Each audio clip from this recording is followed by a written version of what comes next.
Alors, nous sommes le 20 février 2024. Je voulais vous montrer un exemple de menace codée. C'est un peu risqué parce que, comme dit mon RG préféré, la menace codée doit parler qu'à la cible, hein, et qu'à elle seule. Les autres doivent se dire que oh, c'est un hasard, mais non, voilà, tu imagines des choses. Voilà, mais là, ça me paraît assez parlant. Et surtout que c'est une menace codée d'une torture subie depuis maintenant à peu près une semaine, même avant, hein, mais là c'était quasiment tous les jours. Euh, Torture peut paraître, le mot peut paraître énorme, comment torture. Et bon, voilà, c'est vrai que c'est à hurler. Puis ça fait 10 ans que ça dure maintenant, hein, le harcèlement électromagnétique. Donc renseignez-vous, hein, pour ceux qui ne connaissaient pas, renseignez-vous sur ma chaîne, sur d'autres chaînes. Allez notamment sur la chaîne du docteur Yves Couvreur, qui a découvert dans sa patientèle Covid des personnes qui sont cibles, des individus cibles. Nous sommes des individus cibles, nous avons été sélectionnés comme ça au hasard, comme des choses, voilà. C'est celui-ci, c'est celle-là qu'on va torturer à distance, hein, sur laquelle on va faire des expérimentations en tout genre. Voilà. Et donc, l'une des tactiques de ces réseaux mafieux, sont des menaces codées, hein. La menace, c'est du pénal, hein, c'est interdit. Donc, ils s'arrangent pour menacer la cible, pour l'intimider, pour lui faire peur. Même si, bon, vous pouvez toujours courir oui et non, hein, mais aujourd'hui, 10 ans donc de 10 ans de torture et d'agression à distance. J'ai pris mes marques et je fais face et je dénonce surtout, je dénoncerai, hein, dès que je peux. Là, j'avais pas tellement envie parce que bon, ça me prend du temps, enfin bref, bon, mais il faut le faire. Alors, pourquoi la menace codée? Pourquoi une menace déjà de ces réseaux de criminels? Eh ben, c'est que la cible remuante que je suis parle beaucoup. Et il se trouve qu'à l'endroit où je suis stagiaire, où les gens viennent se soigner de manière parallèle, et bien, il y a parfois des cas où je me dis, c'est pas possible, ça c'est vraiment un cas de figure d'un harcèlement électromagnétique. La personne n'est pas au courant, donc bon, parfois, c'est rare, rarissime, parce que, bon, c'est quand même mettre... Enfin, je le dis en tant que... comment je le dis en dehors de la boutique, mais voilà, donc voilà, je parle, je passe l'information. Voilà ce que le réseau de criminels exècre. Et là, il s'est trouvé ce 13 février, nous sommes donc le 20, j'ai déjà dit ça, 13 février 2024, il y a eu une personne qui visiblement, elle n'en pouvait plus, elle a tout essayé, la chimie, l'homéopathie, la phytothérapie, l'acupuncture, toutes sortes de trucs. Et puis, vous savez, je suis réveillée par une douleur à la tête, un mal de tête, je suis réveillée toujours à la même heure. Bon, voilà.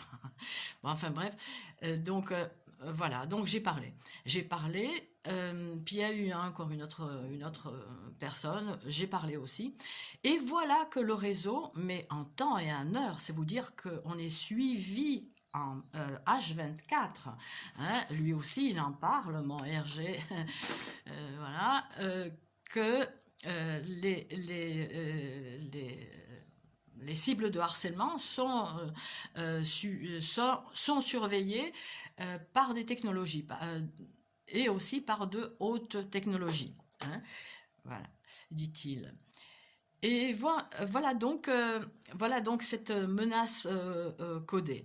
Cette menace codée, comme j'ai commencé à le dire, hein, concerne une torture qui est extrêmement violente et qui est en fait au moins enfin, du moins dans mon cas, elle dure on va dire, je sais pas, 10 minutes, un quart d'heure. C'est d'une violence extrême. Et après avoir parlé avec d'autres cibles, je pense qu'il s'agit, et après avoir consulté mes propres vidéos, mes propres articles, que de temps en temps j'oublie, hein, entre-temps, ce que j'avais dit, et il s'agit très vraisemblablement d'une torture par infrason. Ultrason ou infrason, j'en sais plus, c'est pas mon job non plus, alors hein, mince, hein, à d'autres faire votre job. Hein. Et donc, le cerveau est grillé littéralement, brûlé, c'est à hurler. Hein. Normalement, entre guillemets, je suis brûlée sur la tête, hein, à cet endroit-là. Il y a par un rayon qui chauffe le sang et le plasma et l'eau, juste un petit peu, mais ça provoque des douleurs pareilles, très, très importantes. Mais là, par ultrason, c'est encore autre chose. Ça peut vraiment éclater, on a l'impression que ça va éclater l'organe, quoi. Et cette torture, je la subis donc depuis une semaine à peu près, et à chaque fois, cette fois-ci, en passant par le haut de Cimier, le Cimier, je suis à Nice, c'est un boulevard connu, euh, le réseau comme s'il faisait allusion au fait que pendant des années je suis agressée en bas de cimier. Vous avez vu ça déjà, des douleurs de tête qui se déclenchent à un endroit précis. Il faudrait qu'il y ait une concentration d'antennes ou je ne sais trop quoi en bas de ce boulevard UP. Donc bon, c'est vrai qu'il y a un commissariat de police, le commissariat de police hein, principal. On sait que, ma foi, des barbouzes... Euh, nous autres cibles, nous savons qu'il y en a plein de barbouzes hein, qui participent à cette criminalité. Et donc le réseau, comme par, comment dirais-je, hein, pour faire le contraire, parce que c'est ça aussi qu'ils font. Vous dites quelque chose, voilà, ils vont faire exactement le contraire. Donc là, je suis agressée depuis plusieurs jours et extrêmement violemment en approchant d'un magnifique immeuble qui s'appelle la Reine Victoria. D'ailleurs, ça me fait penser à quelque chose, à un examen médical dans ce coin-là. Il y en a qui règlent leur compte. Ah ben, moi, je règle les miens. Hein. Moi, je vous ai rien fait. Hein. Moi, voilà, juste, voilà, je dénonce. Et donc, voilà. Donc, ce que vous allez voir un camion, un véhicule avec inscrit l'inscription donc dessus nettoyage par ultrason. Nettoyage par ultrason, ok. Alors je vois, je vais vous montrer. Je vois le véhicule donc à l'endroit où je suis. Je filme à travers les barreaux, ça fait prison.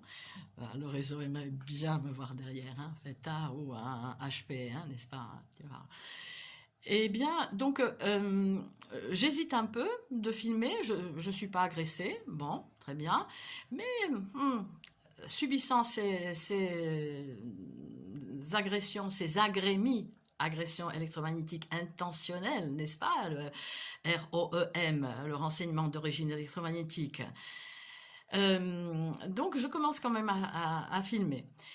Et puis je m'aperçois que, je vais vous montrer le détail sur une capture, que à côté du chauffeur, il y a quelqu'un donc dedans. La voiture, le véhicule restera 5 minutes. 5 minutes. Donc il est venu, il n'a rien cureté du tout, il n'a rien nettoyé à ultrason, hein, il est dans une rue où il n'y a pas de commerce ni rien, il est venu, il est resté dans la voiture, le gars d'ailleurs, et il est reparti. Il est reparti, vous allez voir comment. Et vous allez voir ce qu'il y a sur la porte, ce qui est accroché sur enfin bref, je vous montrerai. Et donc sur le côté, à côté de lui, il est donc au volant, le véhicule à l'arrêt, et à côté de lui, il y a une grande bouteille d'eau, à un endroit où on la met pas d'habitude, on la met sur le siège passager, hein. Donc là, hein, si on ouvre la porte, elle tombe. Mais cette bouteille est là pour une cause, une menace de torture à venir supplémentaire. Le réseau utilise volontiers depuis 10 ans maintenant les bouteilles. Bon, c'est un peu difficile de voir ce qui est une menace et ce qui l'est pas. On est à Nice, il fait chaud très vite. Déjà, il fait bon aujourd'hui. Enfin bref. Mais voilà, il y a toujours un côté un peu bizarre, un peu absurde. Voilà. Donc cette bouteille là, la bouteille pourquoi l'eau signifie l'eau, les bouteilles en verre, en plastique, l'eau, en fait, signifie la torture. Pourquoi? Parce que quelqu'un, enfin, je présume, je fais ce raccourci, hein, lui, il dit que accuser les cibles de paranoïa et de schizophrénie, c'est une tactique défensive les plus courantes des services secrets. Voilà, c'est vrai, ça peut paraître comme une paranoïa. Donc, quelqu'un dans ma famille, il y a 10 ans, lorsque je commençais à parler de ce que je vivais, des brûlures, c'est quoi, qu'est-ce qui m'arrive, voilà. Alors, donc, il y a une personne qui me dit, mais alors, il faut que tu boives beaucoup d'eau. Maman, hein, je ne vous dis pas, hein. Les bouteilles, à toutes les sauces. Donc voilà, on va voir ça. Le lendemain, attends, j'ai pas fait la fac. Voilà, le lendemain, il va y avoir 3 petites bouteilles posées en face à un endroit où, enfin bref, bon,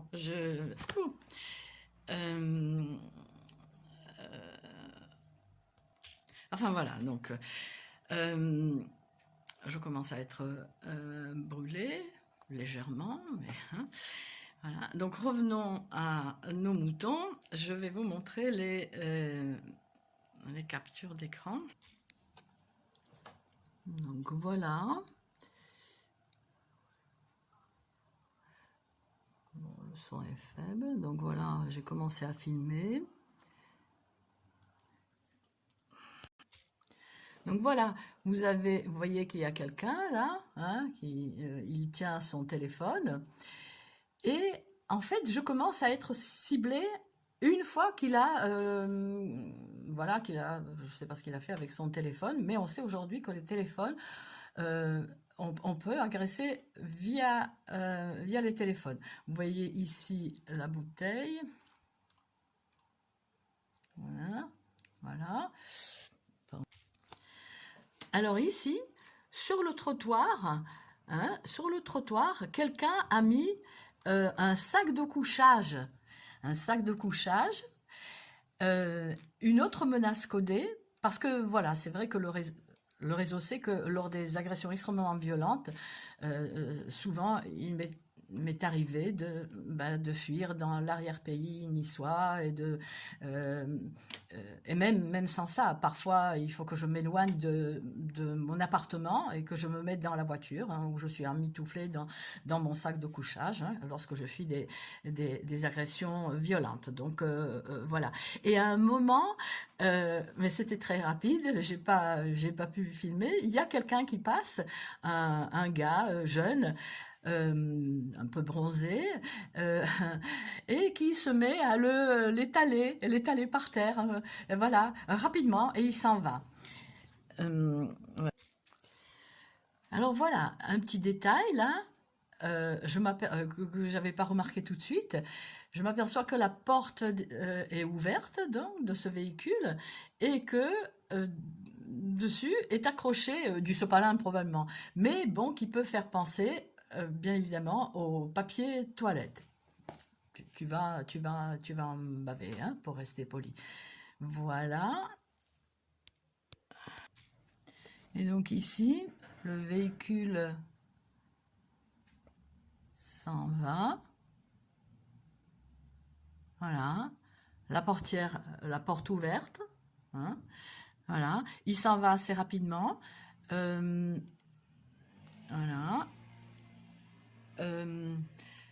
Certainement, suite l'information du réseau que la cible filme, etc. Alors, tout ceci peut paraître totalement jeté. Ça peut paraître peut-être un peu, il peut comment y avoir un côté un peu, comment dire, je sais pas comment dire. Oui, il y en a qui peuvent se dire que bon, il y a un côté fun, que nenni, hein, il s'agit vraiment de menaces qui sont la plupart du temps exécutées, euh, et justement, il faut les montrer. Il faut montrer ces petits mécanismes qui sont maintenant bien connus des cibles. Hein. C'est une criminalité qui est connue aujourd'hui. Hein. Je me rappelle d'ailleurs d'une policière dans un petit commissariat de police à l'époque où je portais plainte encore. Enfin bref, il y a des années de ça. Et, je viens et je lui dis, bah écoutez, je suis cible aussi de gang stalking. Est-ce que vous connaissez? Oui, oui. Et alors? Genre, voilà, oui, je connais. Voilà, donc euh, c'est connu. Donc ça fait partie des violences psychologiques, hein, des violences psychologiques qui sont dénoncées par exemple par le professeur, par le juriste Nice Melzer. Hein. Euh, euh, Même si, bien évidemment, ce que je vis moi, c'est du pipi de chat par rapport à ce que vit par exemple Julien Assange, qui est torturé aussi par les mêmes armes que nous. Et, et, et d'autres cibles, même si, bon, c'est vrai que c'est quand même chaud, hein. Je me suis fait agresser aujourd'hui, donc le 20 février, sur mon trajet, dès que j'ai pris le volant, des douleurs extrêmement violentes derrière. Euh, Hein, donc sur le trajet entre l'arrière-pays niçois, on va dire entre Berles-Alpes et Nice. Donc potentiellement toutes les voitures qui roulaient derrière moi ou alors devant moi aussi, euh, surtout les voitures derrière moi qui, lorsqu'ils bifurquaient, bon, j'étais en train j'étais dans ma prière, donc j'ai pas trop fait attention, allez, hein. Mais j'ai ressenti comme des petits creux de soulagement à chaque fois que l'agresseur, hein, probable, bifurquait, prenez un autre chemin. Donc voilà, prenez un autre chemin, convertissez-vous. Hein, nous sommes en carême, que je tiens. Ouais, convertissez-vous. Refusez de servir Satan et ses sbires.